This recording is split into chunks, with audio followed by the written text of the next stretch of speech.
Okay, thanks very much. It's a real pleasure to be here and to get the chance to pretend to be an algebraic geometer or even an arithmetic geometer. So I'm going to talk about a recent theorem I proved with George Boxer, Frank Calegari, and Vincent Pilloni about the modularity of abelian surfaces. So kind of going to begin with a sort of very brief kind of putting it in this question in context. And I think the simplest way to do that is by talking about Hasse zeta functions. So given any finite type scheme over Z, I mean, if you like, just some polynomial equations with integer coefficients, all the closed points of the scheme are equivalently the points defined over finite fields. So you have a point and it has a residue field, and you can then form this infinite product that I've written here, running over all these closed points. And it's pretty easy to show that this is a function of a complex variable S, and this product converges as long as the real part of S is big enough, and in particular, it's bigger than the dimension of X. So that's a definition. And the simplest example is just spec Z itself. So here you have the finite field points are just 1 point for each prime P. You have spec of FP, and it has cardinality P, and so you get this infinite product that may well be familiar. If it's not, the first thing you note is that this is the thing you're multiplying out is a sum of a geometric progression, and so you get this sum of 1 over P to the NS. And then by unique factorization, that multiplies out to just give you the usual Riemann zeta function. And indeed, that does converge, that sum, if the real part of S is bigger than 1. And the Riemann zeta function, as we know, it tells you about the distribution of prime numbers. And it has a lot of other properties. In particular, it has an analytic continuation, or rather a meromorphic continuation to the whole complex plane. There's just a simple pole at 1. And it satisfies a functional equation relating zeta of S to zeta of 1 minus S.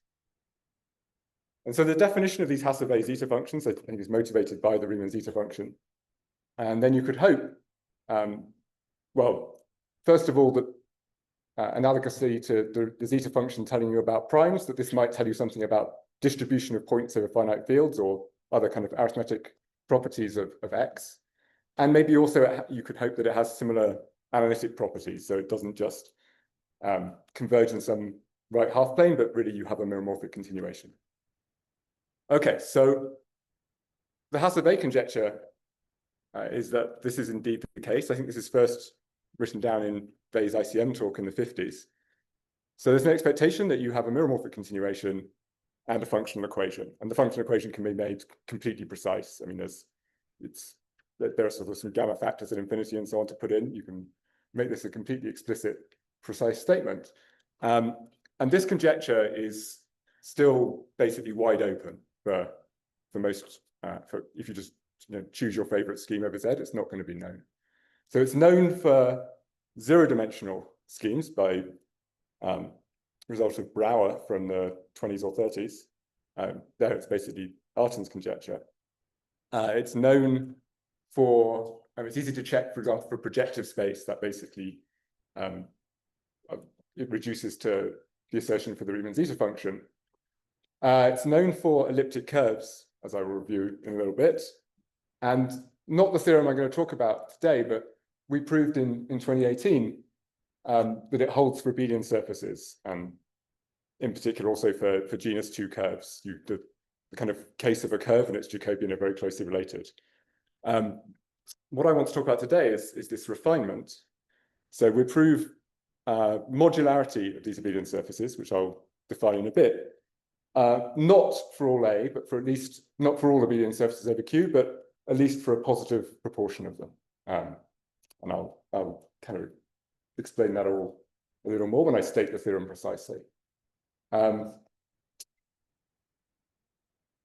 Is there anything else I want to say just now? So maybe the last, I'm not going to talk about the earlier theorem again, but what I would just say is that the way we prove the earlier theorem is rather than proving the modularity of abelian surfaces, which would imply the Hasse-Weil conjecture, for reasons I'll review in a bit, we prove what's called potential modularity, which is something a little weaker. It's a version of modularity where you replace the field Q with some uncontrollable finite extension, but it turns out that that's enough to prove the Hasse-Weil conjecture by an argument that basically goes back. It's basically the same argument that Brouwer used 100 years ago.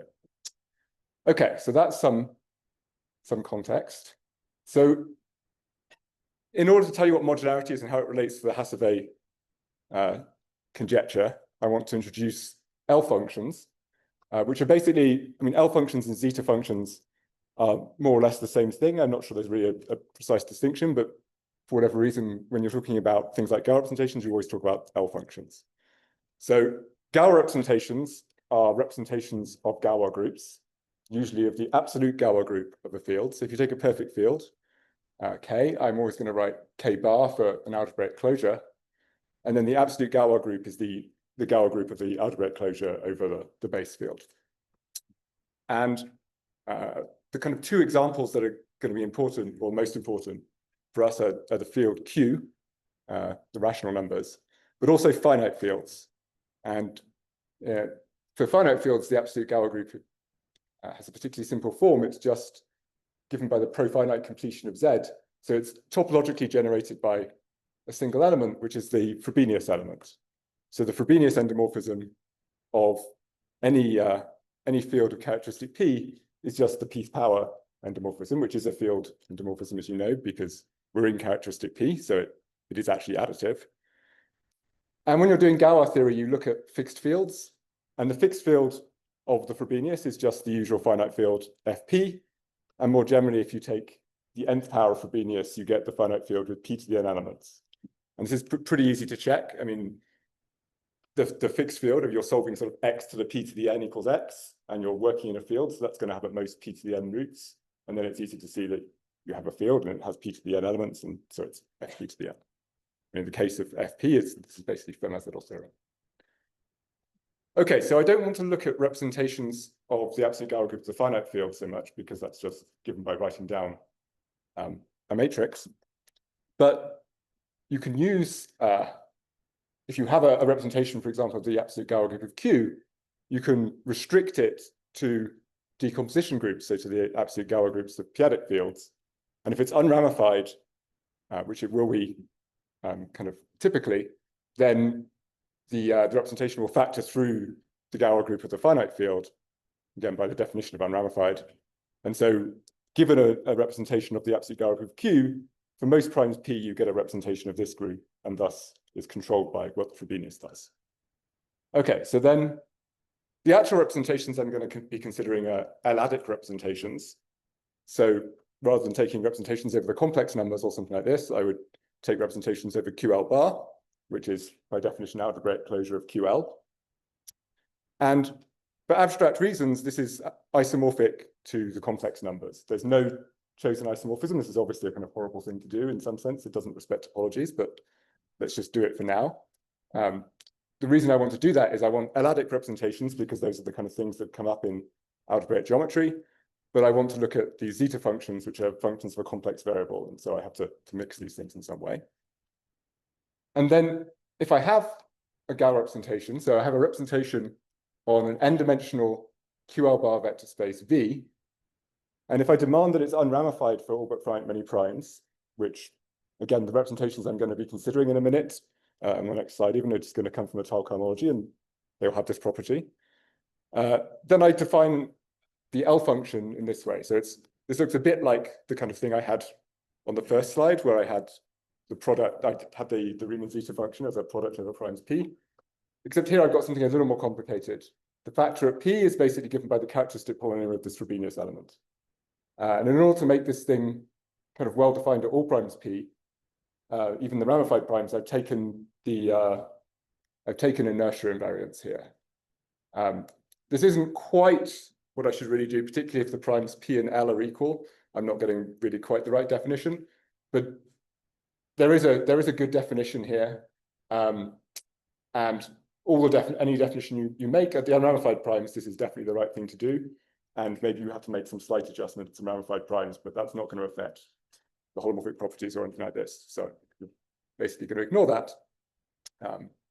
And it's just, this definition looks kind of maybe a little hard to think about for a moment.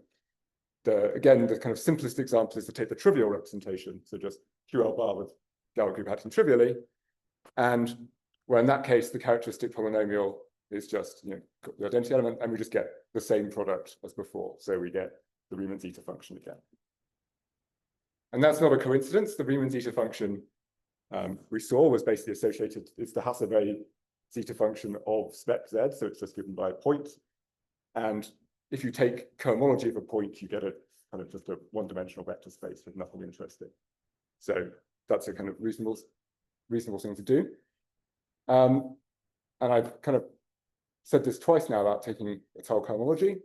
So the relevance of this definition to the Hasse-Weil zeta function is the following formula, I think will be due to, in essence, to Bay, and then Grothendieck provided the actual cohomology theory that makes this work. So for each prime L, I'm just going to be ignoring the denotation on the left-hand side, but I can take the ith compactly supported Étale cohomology of the base change of my scheme X to Q bar. So that's going to be a QL bar vector space, and it has an action of the absolute Galois of Q, so it's giving me a Galois representation. I mean, in a minute, from now, very shortly, everything will just be a proper variety, in fact, an abelian variety. And so there's no need for compactly supported. But then you have this formula here that the Hasse-Weil zeta function is an alternating product of these L functions associated to the cohomology groups. And if I was giving a longer talk, I would probably run through the proof of this right now. The proof is not quite elementary, unsurprisingly, because we've got Étale cohomology and so on, but the idea is very simple. The idea is, as we saw when I introduced the Galois groups of finite fields, if you are trying to work out points over maybe FP, for example, what you can do is take the points over FP bar and then take the Frobenius invariants, because the invariants in FP bar are just FPs. And then we want to count all the points over FP or FP squared and so on. And the Lefschetz trace formula tells you that you can count fixed points of some endomorphism by taking an alternating sum of traces of that endomorphism on cohomology. So if you apply that to the Frobenius element, you find that you can count FP points, for example, by looking at the alternating sum of traces of Frobenius on Étale cohomology. And if you work out what that means in this setting here, where I've sort of taken these products and the variable is sort of p to the minus s, then you exactly get this formula here. And so the point of this for us is that, well, we want to study this zeta function, but now it's kind of clear that one way you could try and study that is by studying the individual degrees of cohomology separately.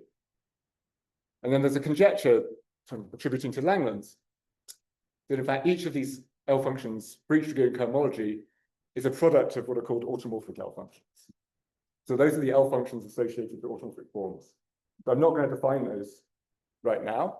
For example, this kind of simplest example is the trivial automorphic function. Automorphic form is literally giving you the Riemann zeta function again. And then maybe the kind of next one you might have seen is that modular forms have L functions associated with them. And if you've seen a modular form, you've seen its Q expansion, sort of sum of an and q to the n. Then the L function is just the sum of an over n to the s. So it's kind of a natural thing. But the point of these automorphic L functions is essentially these are the ones, or at least this is one way I like to think about it, is that these are the ones which we know how to prove they have an analytic continuation and a functional equation. And in some sense, they're the ones for which you can run Riemann's argument, beefed up suitably. But you can basically run a similar argument using a Fourier transform and so on to see that you have an analytic configuration and a functional equation of the expected kind. So Langlands, and I think I should probably say Deligne and maybe some other people in the 70s made some very general predictions about L functions having kind of any kind of L function you can naturally write down should come from automorphic L functions, and in particular predicted that motives should be associated with automorphic L functions, and so elaborate cohomology and so on.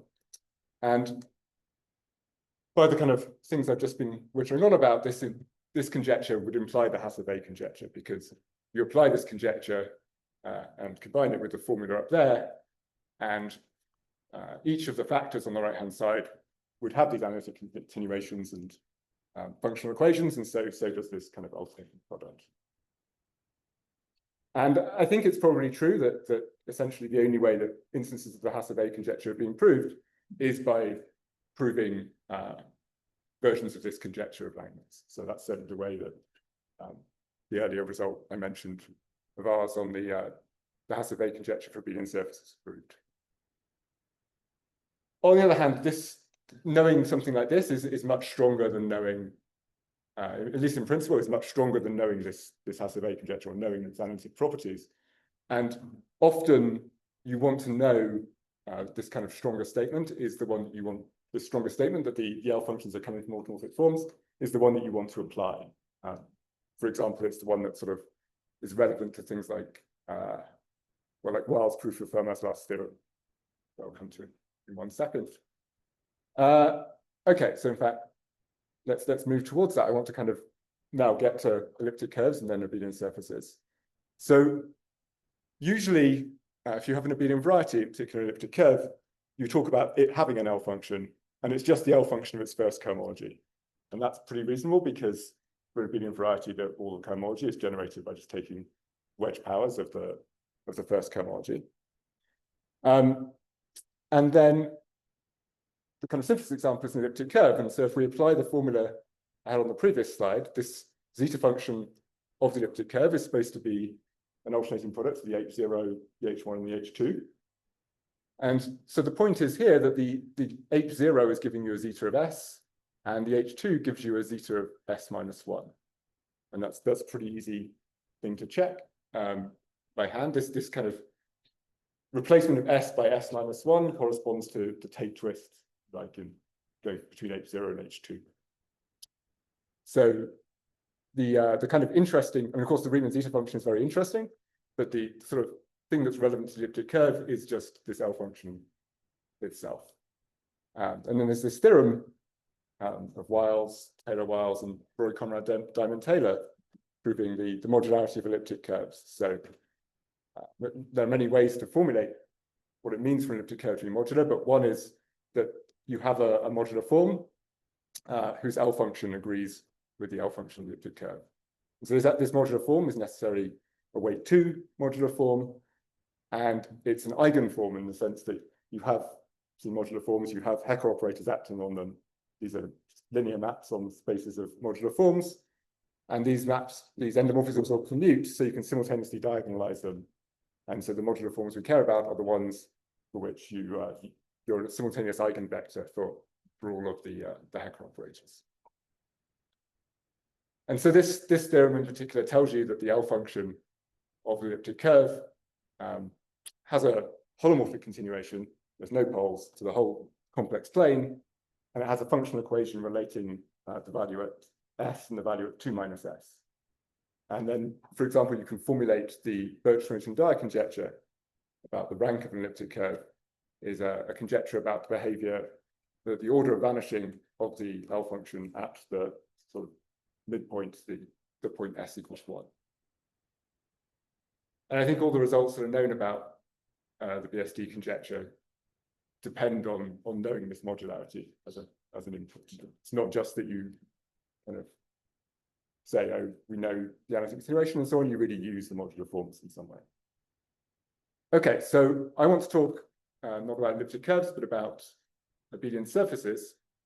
And so here's the general conjecture about abelian surfaces. So you take an abelian surface over Q, you demand that the endomorphisms over Q bar are as small as possible. Then it should be modular in the sense that it comes from not a weight 2 modular form, but a weight 2 Siegel modular form. So again, I'll say slightly more about what a Siegel modular form is later, but if you haven't seen these are basically the kind of one of the simplest generalizations of modular forms. They're a version where instead of thinking about functions on the upper half plane, you think about functions on the Siegel upper half plane. Another perspective is that instead of being automorphic representations for GL2, they're automorphic representations for GSP4. But in many ways, they have a kind of similar behavior to usual modular forms. I'll review kind of an actual definition, but you can see weight K Siegel modular forms as sections of some line bundle on a moduli space and so on. Okay, so this is the conjecture. I should say that you certainly predict that that something like this should also be true without this condition on the endomorphisms. The point is that this original Langland's, this conjecture I had up of Langland's, it said that L functions should be products of automorphic L functions. And here I'm just saying this is associated to a single modular form. If you think about a case like an abelian surface, just take the product of two elliptic curves, then it's easy to see that the L function of that is the product of the two L functions. And so it's the product of the two L functions coming from two modular forms. And that's not always an example of this Siegel modular form. So the cases where you have extra endomorphisms are all kind of easier and mostly known. So the interesting case is the case where the endomorphism is just said. And as I kind of already said, this conjecture is now known to hold for a positive proportion of abelian surfaces. Should of course hold for all of them, but we don't have to prove anything like that. Are there any questions?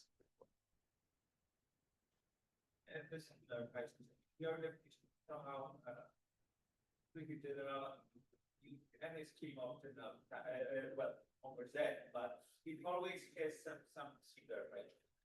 Right. The question is what happens. Do you read the question? Yeah. The question is what happens at this kind of the singular fibers. So if I have my schema of respect Z, what happens in place of that reduction? So this is this remark I made about when I define the L function that, I mean, you have a uniform definition. And for abelian varieties, you actually know that actually what I wrote down is very well behaved. You have very good independence of L results. So you can write everything is completely well defined. You take the L function is defined by sorry. But the conjecture was very general. Like, the conjecture was very general. Yeah. Yes. And how do you define that? I mean, the definitions of zeta function, made sense in all cases. Yeah. Like it's literally just the definition of zeta function is just counting points of the finite fields. And it's still true that you can write this as an alternating product of L functions. You just maybe if you're working with something completely linearity, you may have to be a little bit careful because you don't know these linearities independent of L results. So maybe you have to just fix your favorite prime L and write things down, and then there's the prime and factors. But the point is that having the continuation and the functional equation and so on, it doesn't really matter whether or not I can add or drop a couple of factors into the sort of form minus S for some features that applies. But for things like linear varieties, everything is very nice. It doesn't matter which prime L includes everything. No. Yeah. More questions. I don't know who. That. Yeah, so this is a good point. I'll come back to what the positive proportion means, because what I'm actually going to state is a theorem that has very precise conditions, and then we'll see, you can just check in any particular case and we'll see why it's a positive proportion. Okay, so yeah, maybe I'm a slide or two away from the precise theorem, and then we'll see what I mean. So I just need to kind of set up a bit of notation for the main theorem. So for abelian varieties, rather than talking about the first Statal homology, I should just talk about the Tate module, which is dual to it. So for any prime L, any abelian surface, you have the action of the absolute Gower group on the Tate module over Q bar. And from that, you get, after you invert L, you always get a representation to GL4, because it's the Tate module is four-dimensional. But in fact, it factors through GSP4 with multiplier given by the cyclotomic character, just because you have the Bay pairing. You don't necessarily have this statement at the kind of ZL level, because you might not have a principal polarization, but it doesn't matter at the QL level. And then essentially, by definition, the L function of the abelian surface is the same as the L function of this Gower representation for each prime L. And similarly, I haven't told you yet what Siegel modular forms are, but given any eigenform of any weight at least 2, we're eventually going to care about weight 2, you have Gauss representations in the same way. Now they better go to QL bar rather than just QL, because they might not have rational coefficients, there'll be algebraic coefficients.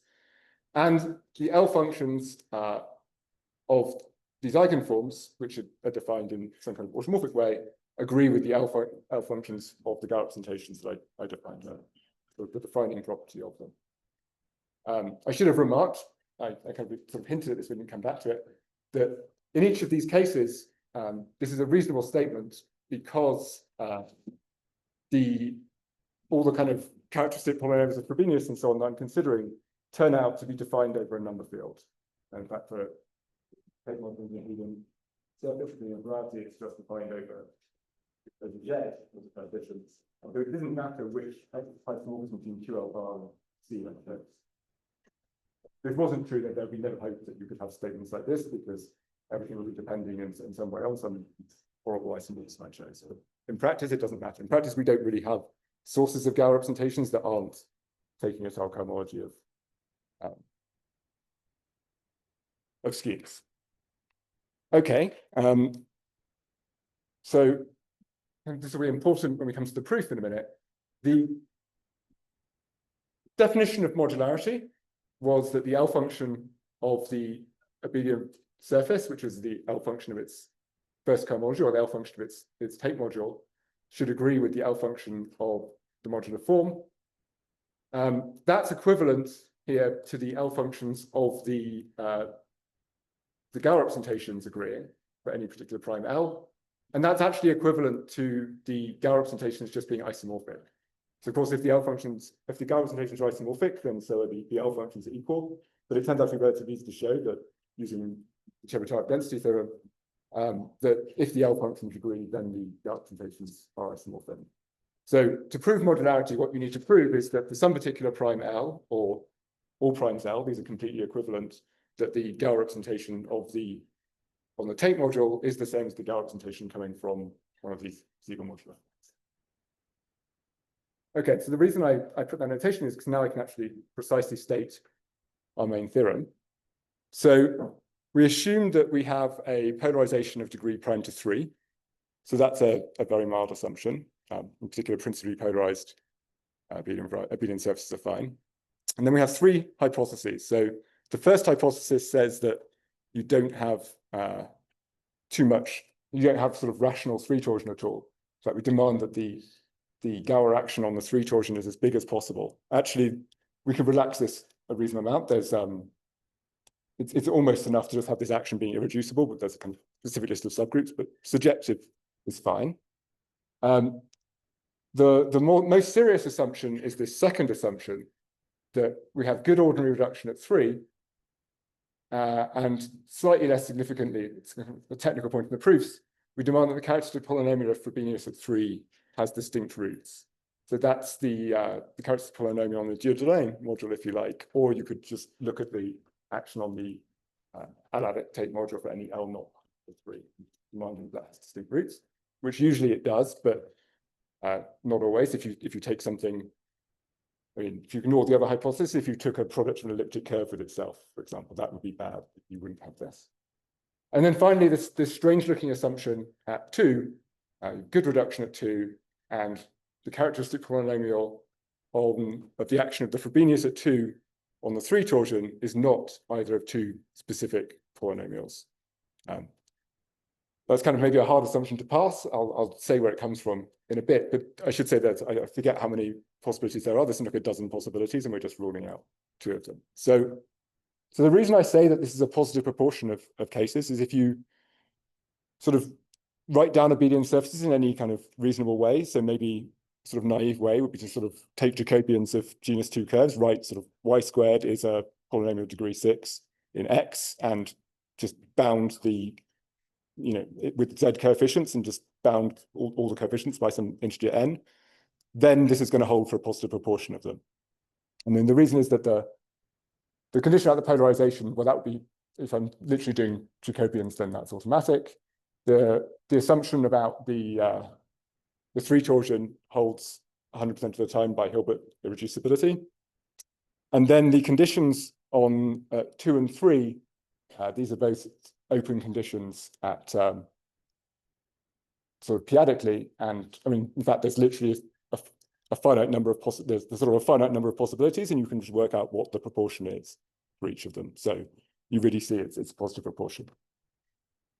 And sort of maybe much more explicitly, the L functions and modular forms database has a list of 63,000 or so genus 2 curves whose Jacobians have no extra endomorphisms, and we get a bit over 11,000 of them being modular. So this is, I think, some reasonable illustration of the proportion that one gets.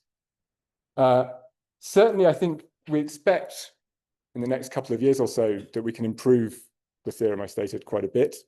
In particular, I think that strange assumption, for example, at the Frobenius of 2 acting with some polynomial, we know how to remove that.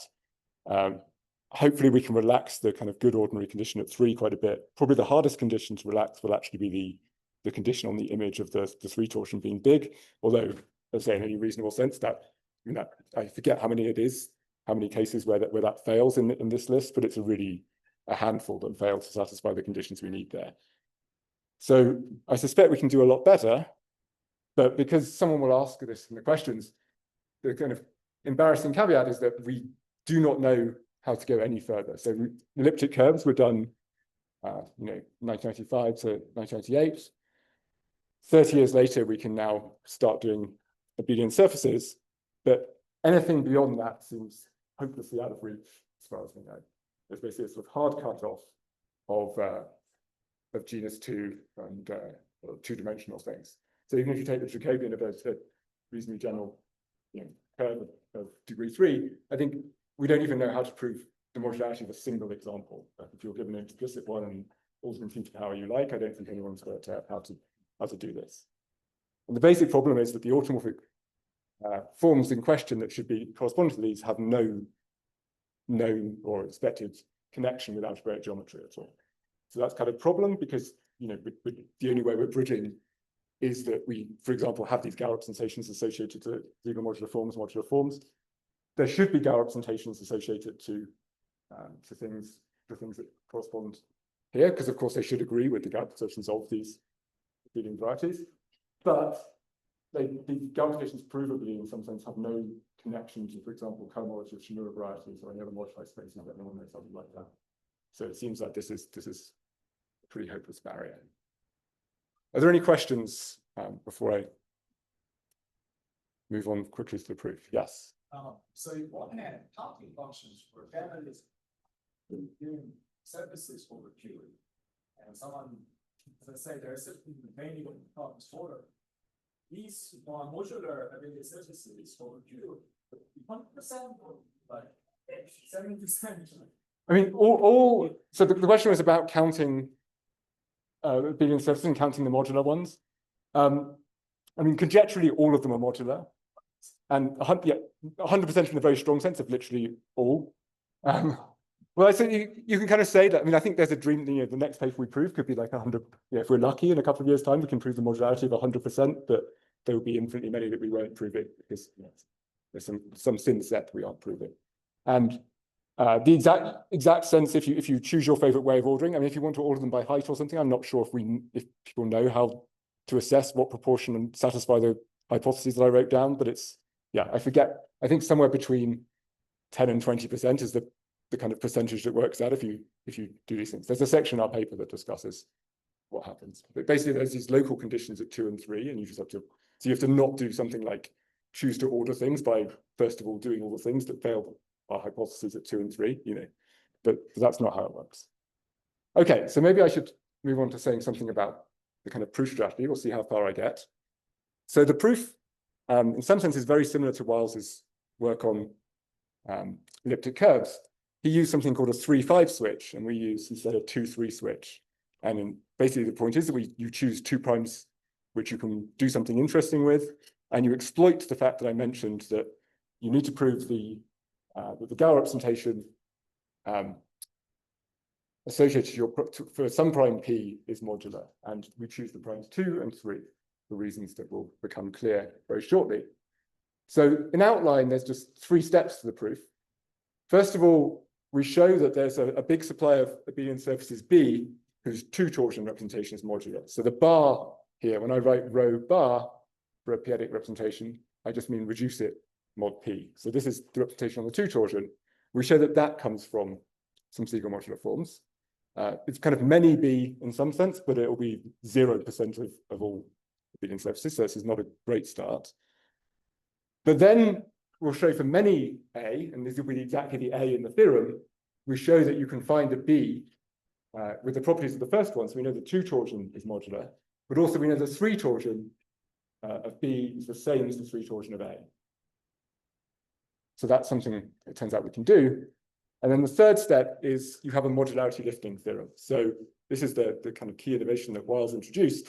So modularity lifting theorems, you have as a hypothesis that the mod P representation is modular, and you lift this to knowing that the p-adic representation itself is modular. And that's generally a lot of information. In general, if I start reducing things mod P, if I take an abelian variety and instead of telling you about its take moduli, I tell you about it's just its p-torsion, you've lost all the information.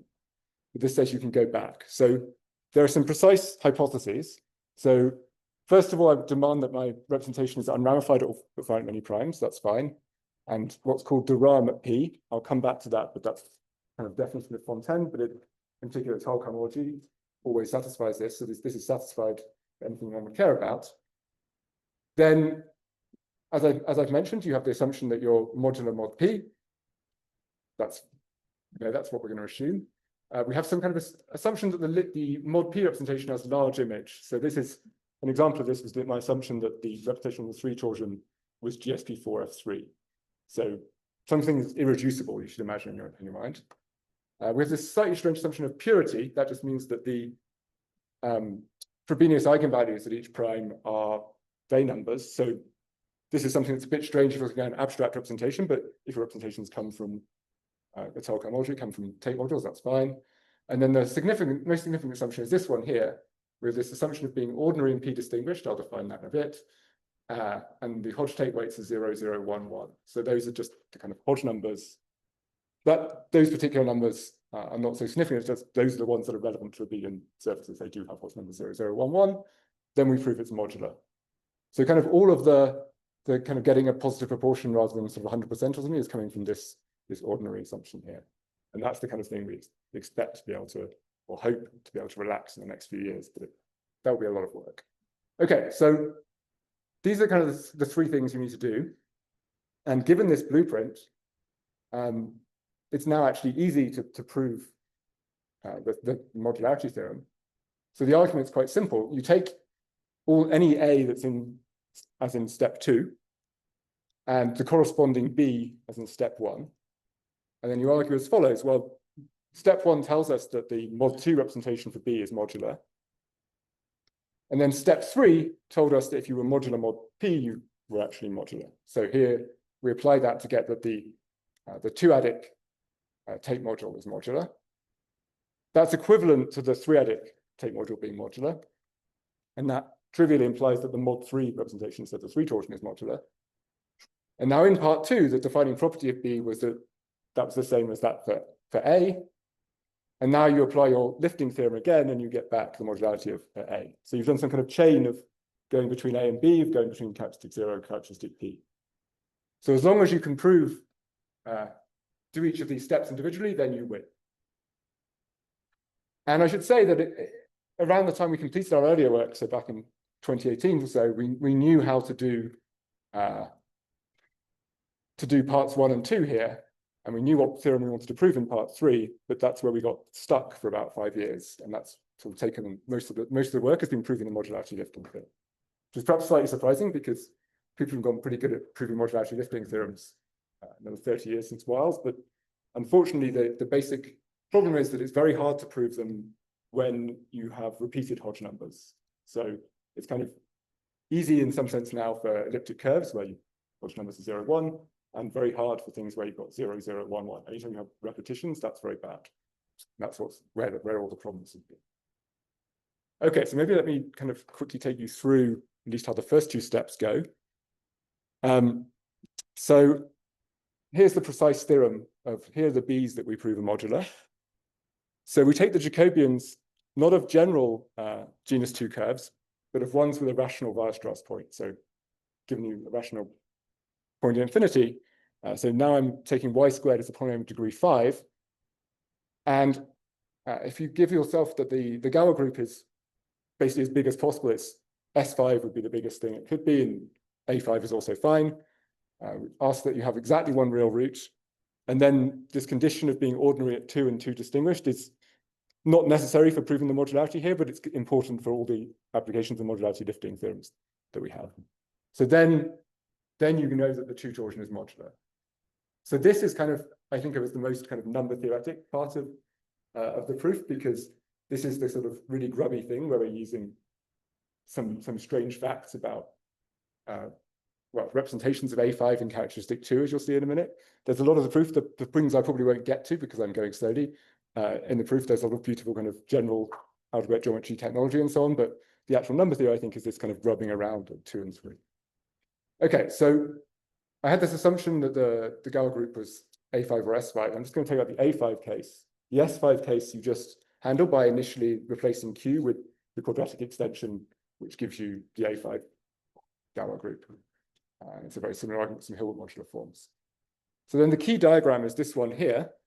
So this is trying to record some facts about mod 2 representation theory that you probably don't know, and I'd say didn't know before we needed them. So the representation down here is the representation we start with. So this is the 2 torsion representation of B. And it's landing in GSP4 F2, which is actually isomorphic to S6 by the action of the Galois group on the Weierstrass points. And in fact, by hypothesis, I'm saying it factors through A5. So in fact, the hypothesis that it's got this rational Weierstrass point means it's factoring through S5. Now, the first subtlety occurs is there's actually 2 conjugacy classes of S5s in S6. And the one we care about is the one that fixes a point. So imagine it fixes the point 6. But this is an important point because if you choose the wrong one, you're going to have a disaster. And then the nice fact is that there's now just one representation like this. And it's the symmetric cube of a 2-dimensional representation. So you also have this isomorphism of A5 with SL2F4. And the reason this arrow here is kind of dotted is because literally if you start taking symmetric cubes of something like over F4, you don't obviously land in something very over F2, but the representation in fact descends to F2. And so given the 5 torsion representation we start with, it actually arises as a symmetric cube of a 2-dimensional representation. The 2-dimensional representations are the things that we've gotten very good at. And in particular, Corre and Vanterberger proved that all mod P odd 2-dimensional representations are modular. And then, as a result, by Kim and Shahidi, it's called symmetric cube functional reality, which tells you if you have a Galois representation associated to a modular form, then its symmetric cube is associated to a single modular form. And so you win.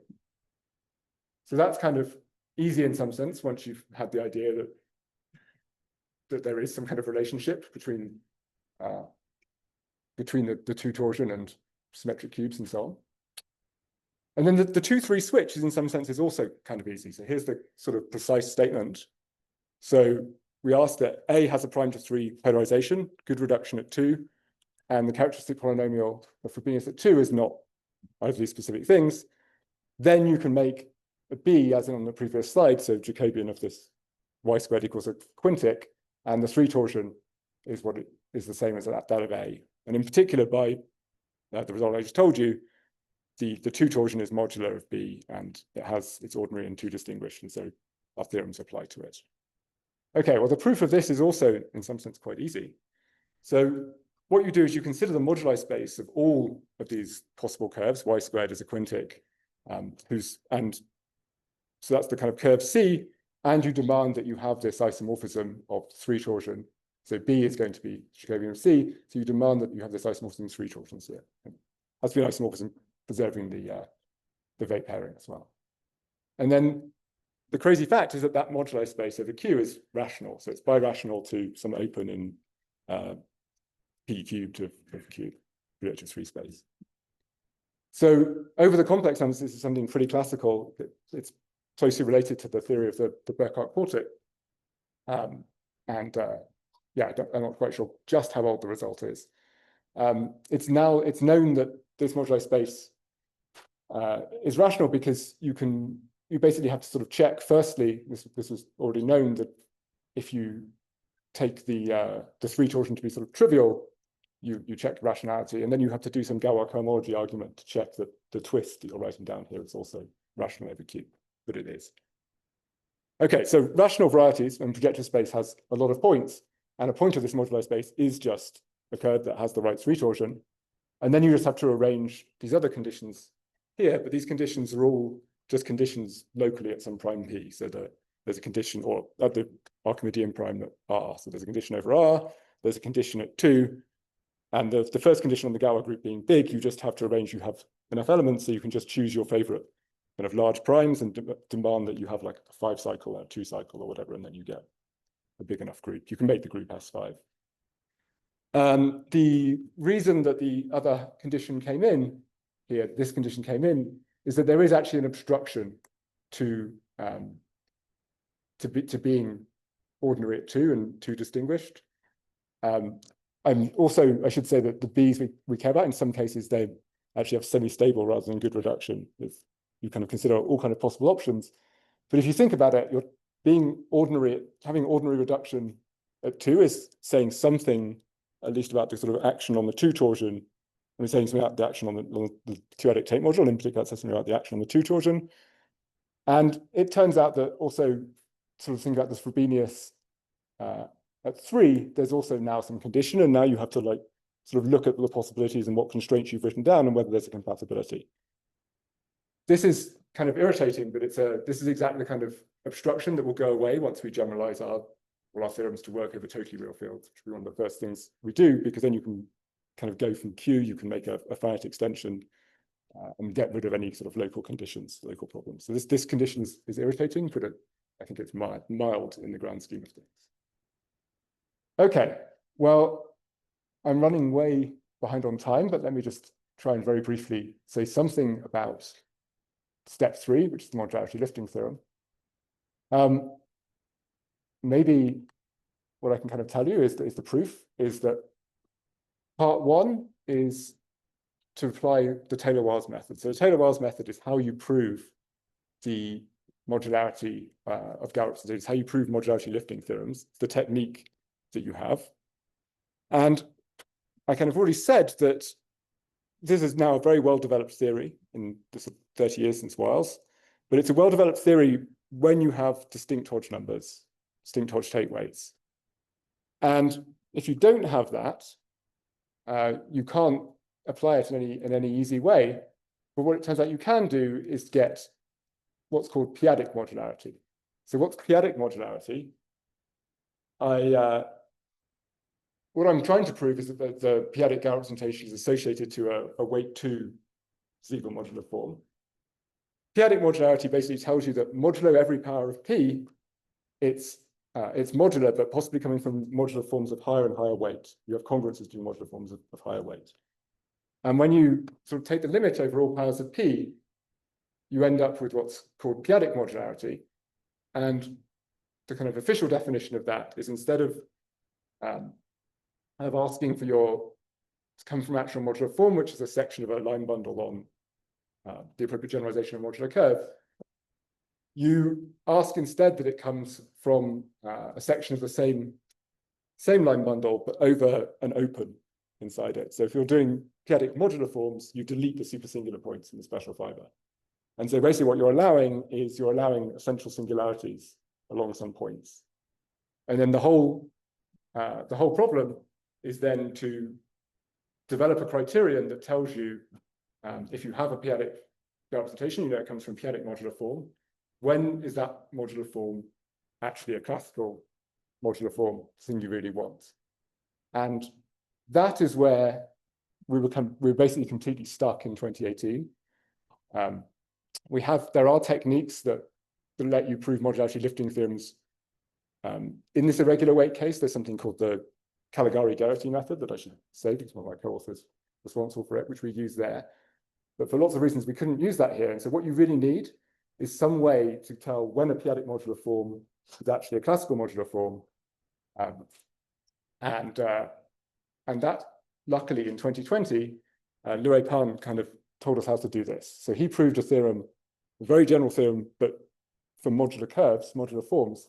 He gave complete description, in some sense, of how you can tell when a p-adic modular form is actually a classical modular form.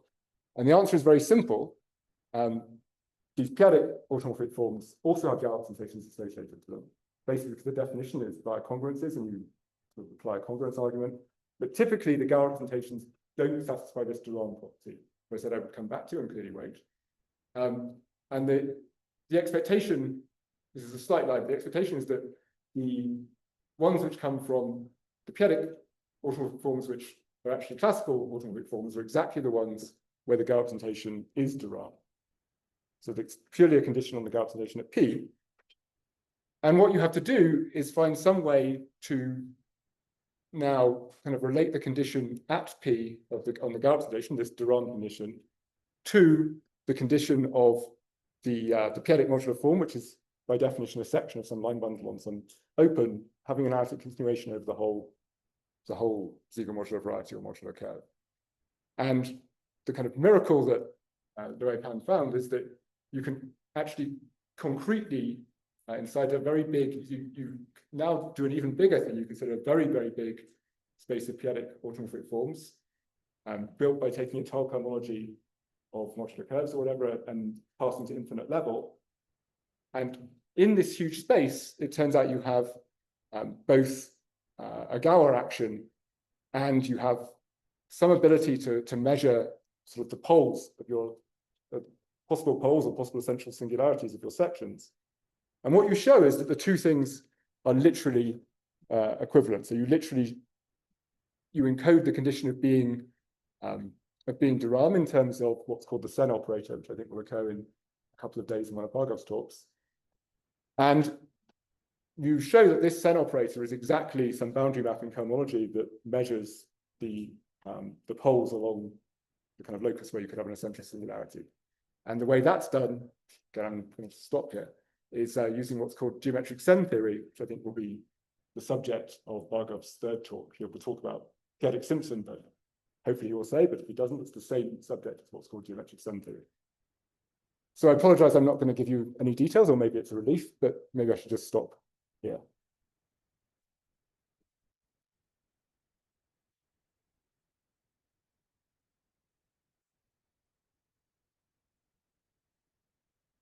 Any other questions?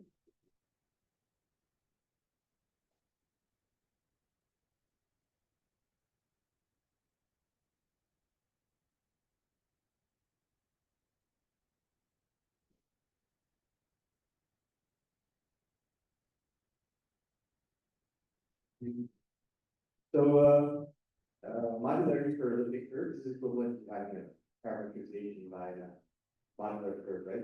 What's the equivalent here for abelian surfaces? Good question. I should know the answer, and I'm sure many people in this room do, but off the top of my head, I don't remember. Sorry. I don't want to just say something false, but plausible sounding. And for the case of a product of elliptic curve, there's just a product of the modular curves. Yes, that's a statement, but again, like someone should. Sorry. Yeah, now we can just see how many questions I can't answer that I should be able to.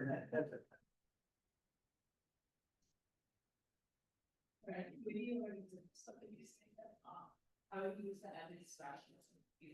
Yeah, let's see if it's really easy to go back. So the point is that just a rational the things I'm looking for, I want to find this curve C, an example of a curve, and that is just a Q point of this moduli space. And being rational is basically saying that the moduli space is just projective space, and so it has a huge number of Q points. If I write down some more complicated moduli space, so if I try to play the same game with like the primes, you know, something other than 3, I mean, the moduli space is going to be some general type thing, and it will hardly have any rational points. But because this thing is rational, it's got like a huge supply of rational points, and I can then apply impose the local conditions I wanted.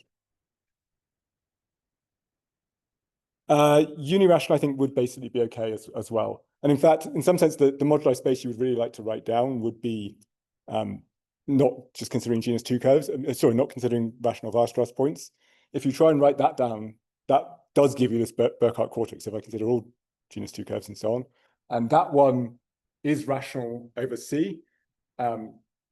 But unfortunately, it's not, you don't have an equivariance of the rationality with respect to the action of, I guess it's the projective PGSP4 of F3 acts on these things by moving around the basis of the 3 torsion.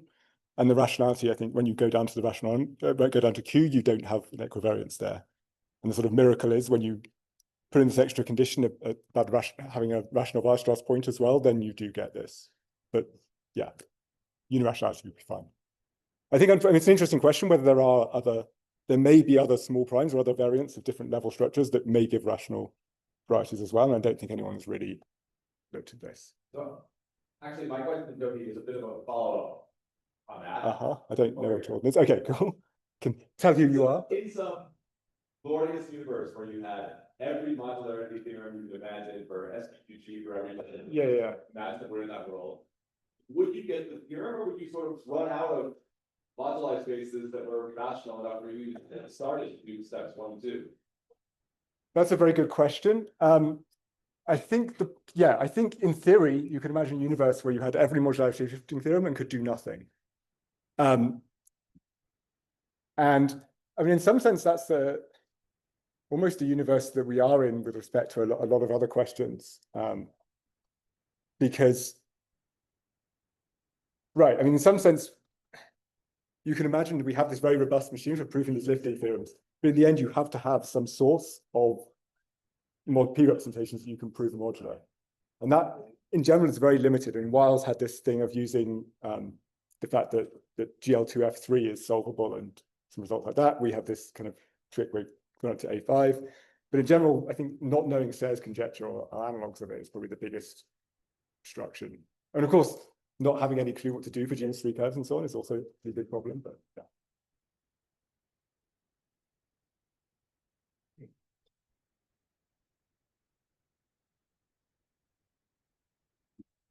On the hypothesis of condition on the comparison of the modularity that the animals raised. Yes.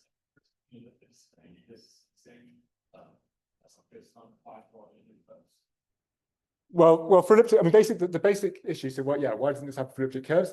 Is that for elliptic curves, all the Gauss representations are irreducible, for example. So there's no real prospect of factoring the L function any further. But for abelian surfaces, it really can just be like the product of 2 elliptic curves. And it's mostly a matter of convenience that we're defining modular to mean it comes from a Siegel modular form. I could have written down some version where probably a better definition of modular or automorphic, because it is a product of L functions for some cuspal automorphic representations of GL4, and then you get this. There's just some, I mean, this is more of an issue on the kind of the representation theory side, that it's just not true that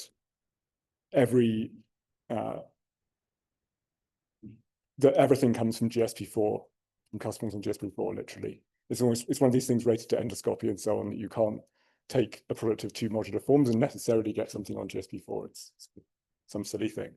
But basically all the other cases are things like products of elliptic curves or like restrictions of scalars and so on. And these are things that you know how to prove a modular. You know what the L functions are. It's not a serious thing. Okay, no more questions, so we'll have a break until 1:30 p.m. for travel. Okay, thanks.